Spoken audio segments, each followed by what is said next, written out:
You saved up for years. You did your research. You bought the diesel truck because everyone said it was the smart, powerful, long-lasting choice. And now you're staring at a repair bill that could buy a used car for a problem the dealership never once warned you about. You were lied to. Not by accident, by design. Here's the reality nobody in the diesel industry wants you to understand. You didn't buy a truck. You bought a rolling emissions laboratory, a machine where fully half the engineering and half the things that can destroy your finances have nothing to do with moving cargo or pulling weight.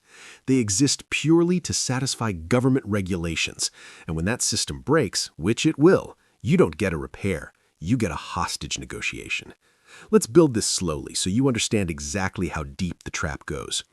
Every modern diesel truck sold in America, every Ford Powerstroke, every Ram Cummins, every GM Duramax is required by federal law to carry an emission system that includes four major components: a diesel particulate filter, called a DPF, a selective catalytic reduction system, called SCR, an exhaust gas recirculation system, known as EGR, and a diesel exhaust fluid system, DEF. Each one of these is a potential financial catastrophe waiting for the right moment to detonate. Start with the DEF system. Diesel exhaust fluid is a urea-based solution that gets injected into your exhaust stream to produce nitrogen oxide emissions. Sounds fine. Here's what they don't tell you. The DEF injector, the pump, the tank heater, the sensors, any one of them fails, and your truck goes into what's called limp mode, reduced power, sometimes no power at all. A DEF injector replacement on a 6.7 Powerstroke runs between $1,400 and $2,800 just for parts, labor on top. And this isn't rare. This is one of the most commonly reported failures on diesel trucks built after 2010. Now, escalate. The DPF, the diesel particulate filter, traps soot from your exhaust and periodically burns that soot off through a process called regeneration. Sounds smart. Here's the problem. If you do a lot of short trips, city driving, or towing in stop-and-go traffic, the filter never gets hot enough to fully regenerate. It clogs. A clogged DPF on a Ram 2500 with the 6.7 Cummins costs between $3,000 and $5,500 to replace. And if it cracks during a failed regeneration cycle, which happens, it can send soot and debris into your turbo. Now you're not just replacing a filter, you're replacing a turbocharger. Add another $3,000 to $6,000. One problem cascades into the next like dominoes made of money.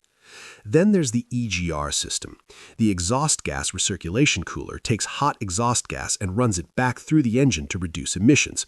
The cooler is bathed in coolant. When it fails, and on the 6.0 Powerstroke, the 6.4, and many Duramax applications, it fails constantly. It can crack and push exhaust gases directly into your coolant system. That's catastrophic engine contamination. Owners have reported repair bills between $8,000 and $14,000 for EGR-related engine damage. Some were driving trucks with under 80,000 miles. Here's who benefits from every single one of these failures. Ford, Ram, and GM do not make their money building trucks that last forever.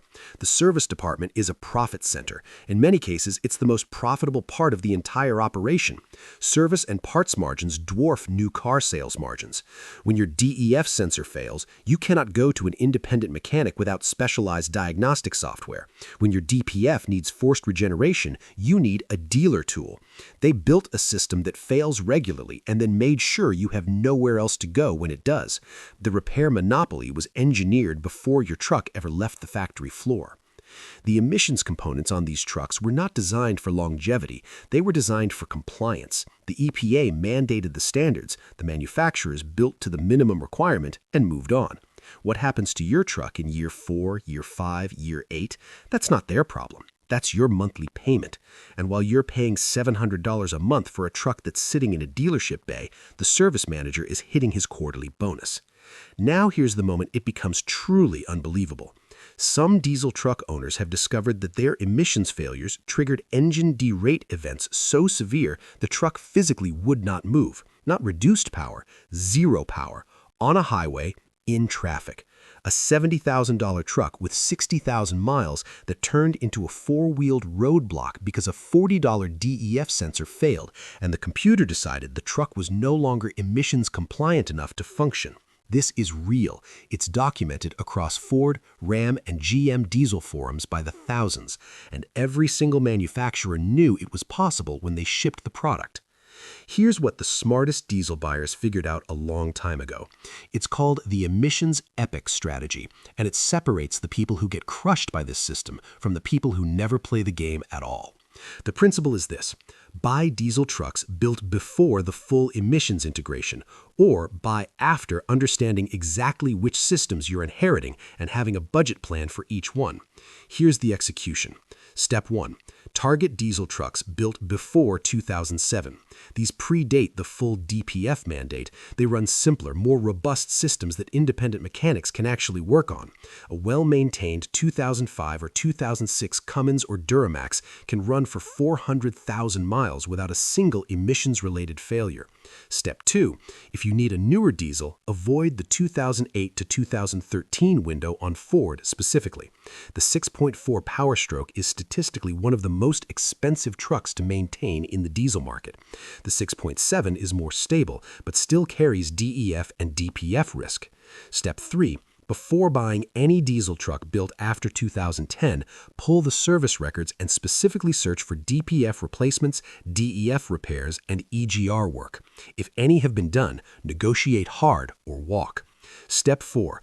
Budget $3,000 to $5,000 as an immediate emissions emergency fund. Not if something goes wrong, when. Step 5. Find a diesel specialist shop, not a dealership, that is invested in J-Pro or similar professional diagnostic tools. They exist, they're cheaper, and they're not working on commission. The people executing this strategy are driving powerful, capable diesel trucks and paying a fraction of what the average buyer pays in maintenance over 5 years. They're not smarter than you. They just learned the rules of the game before they bought the truck, instead of after. Most buyers find out about the emissions trap when they're already in it. You're finding out right now. That's not a small thing. That's the difference between a tool that builds your life and a liability that drains it. And if you think the diesel emissions trap is the only hidden system destroying truck owners financially, wait until you see what's happening with extended warranties and how manufacturers quietly write exclusions that void your coverage the moment you actually need it. The language is buried, the loophole is specific, and the video breaking it down is already waiting for you.